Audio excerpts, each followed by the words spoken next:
And up next we have Molly. So Molly is going to talk about women's participation in Scottish medicine and in surgery in Scotland, and how women created their own space to thrive in the medical profession. So I will hand over to you, Molly, if you want to share your slides. Can you see and hear me? Yep, all good. Okay, thank you very much. My name is Molly Finlay, and I'm in my 4th year of studying economic and social history. Today, I'm going to be talking about women's participation in Scottish medicine and surgery, an examination of women's need to create their own spaces to thrive in the medical profession.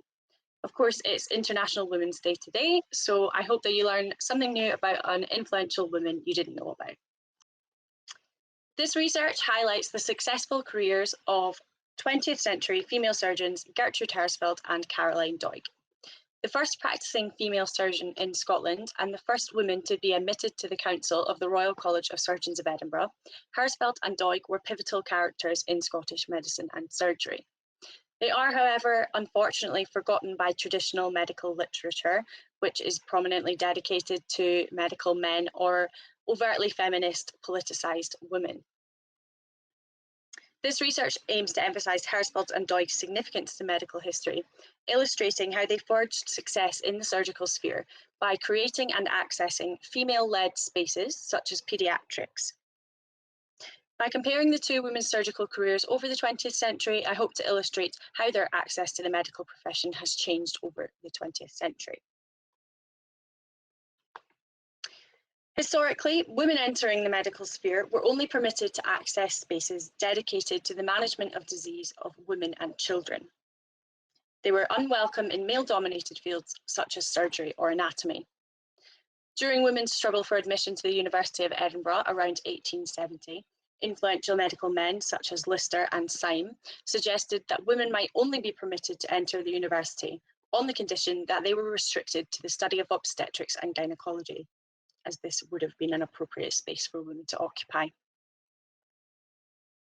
I'm going to explore the extent to which Hersfeld and Doig's progression in medical education and in the specialism of surgery was both constrained and enabled by the existence of separate and sex-segregated medical and professional spaces. When discussing spaces throughout this presentation, I'll be discussing physical spaces, such as classrooms and hospitals, which medical professions practice within and occupy, as well as spaces that are abstract concepts, practices, and specialities developed by those within the surgical profession. Hersfeld's career as the first female surgeon in Scotland illustrates the importance of female-led spaces, such as paediatrics.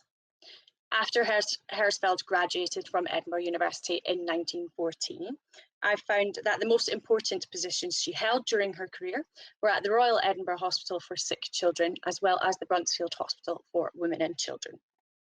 It was in these physical spaces that Hersfeld was appointed senior surgical roles in direct competition with men. My research attributes this to the acceptance of women's practice in spaces that are dedicated to the care of women and children rather than to the care of men. Hersfeld's first professional position as a mentor was also within paediatrics, where she was a senior lecturer in the surgery of childhood at Edinburgh University, and she's pictured lecturing in this photo. Later in the 20th century, one of Caroline Doig's first senior positions was within paediatrics also, at the Royal Hospital for Sick Children in York Hill, Glasgow, further supporting the argument that women's success in the surgical profession was dependent on their access to female-led spaces. One of the most important advantages of Hersfeld's access to the speciality of paediatrics is that she otherwise struggled to become successful in male-dominated fields of surgery. This was because private patients in need of surgical attention naturally went only to men who were known and practices established. There was little chance of an unknown, and a woman at that, to break into the closely guarded circle. When Hersfeld became senior surgeon at the Royal Edinburgh Hospital for Sick Children, and especially at the Bruntsfield Hospital for Women and Children, where she stayed for the majority of her career, Hersfeld was able to thrive, treating patients in a space that permitted her to prosper alongside other females, professionals, patients, and mothers. During her time at the Bruntsfield Hospital for Women and Children, the Royal College of Surgeons of Edinburgh remember her as instrumental, alongside Harold Stiles and Joseph Bell, in developing the idea that paediatrics was a speciality in its own right. The Bruntsfield Hospital is remembered in historiography as a hospital run by women for women, and it was here that Haresfeld was free from organisational barriers that had previously limited her access to patients, as well as attitudinal barriers from male practitioners that she had faced throughout her training. Though Haresfeld had made significant progress in advancing paediatrics as a female-led space at the Bruntsfield Hospital, publishing her own work and facilitating the training of future female practitioners, Doig's career later in the 20th century was nonetheless tainted by organisational and attitudinal barriers. When applying for senior roles in surgery, Doig was subjected by male interviewers to, "You don't really want to go into surgery, do you? You're going to get married." It was these barriers that Doig recalls in her autobiography that made her realise there was little chance of her progressing in the male-dominated field of general surgery. In 1955, Haresfeld was appointed her final professional post as a senior surgeon to the new male surgical unit at Longmore Hospital, Edinburgh. This post, taken in the year of her retirement, was the first and only position that Haresfeld ever held that was not directly related to the care of women and children. For this reason, I would argue that it was not until 1955, the year of her retirement, that we could argue Haresfeld was accepted by the medical institution as eligible to practice within a male-dominated space. Later in the 20th century, 1968, Doig recalls in her autobiography that in her position as a surgical registrar at Dryburn General Hospital in Durham, she was forced to change into her theatre garb in the nurses' changing room because there was no separate changing room for female doctors, let alone surgeons. Although we can see that women had been accepted into the general surgical sphere over the 20th century to an extent, Doig continued to be excluded from spaces that were imperative to her ability to practice as a surgeon. So what I've found from this research is that, unfortunately, women's exclusion from male-dominated spaces persists into the 21st century. Studies as recently as 2018 have found that negative male attitudes and consequent exclusion from the old boy network inhibited the career aspirations of female surgeons. In line with this, women in the 21st century continue to utilise female-led spaces that are accepting of them, as Haresfeld and Doig did throughout their careers. A study in 2021 found that more women have been attracted to paediatric surgery than any other surgical specialty. So we can see that women are continuing to access female-led spaces in order to find support and success within the medical profession. What I hope to have drawn your attention to in this short presentation of my research is that Gertrude Haresfeld and Caroline Doig, although forgotten by Scottish medical history, are women worth celebrating. Both Haresfeld and Doig were pioneering female surgeons, and they achieved success by making sense of a system that had traditionally excluded women, creating and accessing female-led spaces such as paediatrics and women's hospitals. Though both Haresfeld and Doig dedicated much of their lives to the advancement of women's position in the medical profession, as presidents of the Medical Women's Federation and as members of the General Medical Council, unfortunately, the barriers they faced persist into the 21st century, which makes learning about their stories all the more important. Thank you very much for listening to my presentation. I hope you've learned something about a woman you didn't know about, and I welcome any questions. Great, thank you very much, Molly, and really, really great topic again, and again, so important to have that discussion on today of all days, so that actually we timed that entirely by accident really very well. So you've got quite a few questions here for you, and the first one is, do you think, is there something that we can do to promote more women into surgical roles? Yeah, so in the more recent studies, the main barriers is the things we talk about as the glass ceiling, which is women who have primary care roles can't take on jobs that require them to be on call if they have childcare issues, can't take on jobs that require them to travel if they have childcare commitments.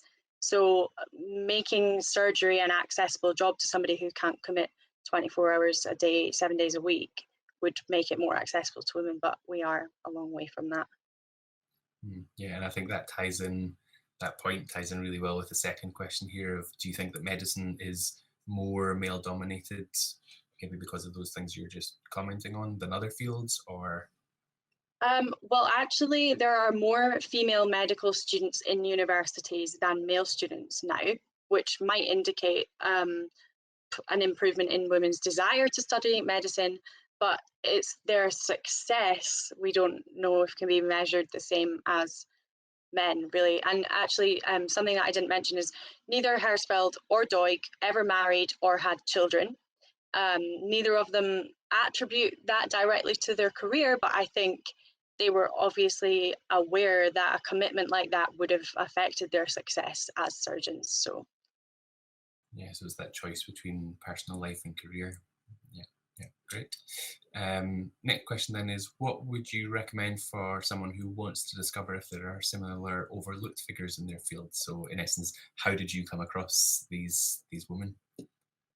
So I knew that I wanted to study my dissertation on women, and I knew I wanted to do medical history. So I went to the Royal College of Surgeons of Edinburgh. It's called Surgeons Hall. It's a museum that you might know about. It's got lots of fantastic exhibits. And it was actually after speaking to the archivist there, she introduced me. She said, "Have you ever heard of Gertrude Hersfeld?" She was our first female fellow. So if I had never spoken to an archivist with that knowledge of medical history, I never would have found out about Gertrude Hersfeld. She has a Wikipedia page, but other than that, there's not much. I had to compile an original biography of Hersfeld just to be able to compare it to Doig's autobiography in my dissertation. So she's really forgotten about. Doig less so. Doig is a lot better remembered, which is great. That's cool. And again, that being a historian as well, that the importance of archivists in being able to help us with research. That's a very good shout out. And then your last comment here is on Hersfeld. So you said that it was the most important role throughout her career. The question is did she define that herself? So did she see that in essence by herself? Or is it more a kind of a reflection of her seniority in the profession, her pay grade, so on in the profession? I would say that the fact she stayed there for most of her career, I mean, she joined not long after she graduated. She joined in 1924, I think, and she stayed there till 1955. So I think that in itself shows how much Gertrude Hersfeld valued her position there. She pioneered a lot of techniques there. She was enthusiastic about being there to train younger female practitioners. So I think she did value it herself, but that is also my own perception of what I think was important to her career, because it was a women's and children's hospital, and I don't believe she would have had the free reign to do those things in another space. That sounds like a good justification to me, that voting with her feet almost, if she didn't see it, then she would have left and gone somewhere else. I agree entirely. Yeah, great. I think that's us for questions, but really, really genuinely fascinating topic, and such a cool approach to understanding this kind of forgotten type of history that should not be forgotten, that should be remembered. So thank you very much, Molly. And again, a round of applause, please, for Molly, for her work and her contribution. Good job.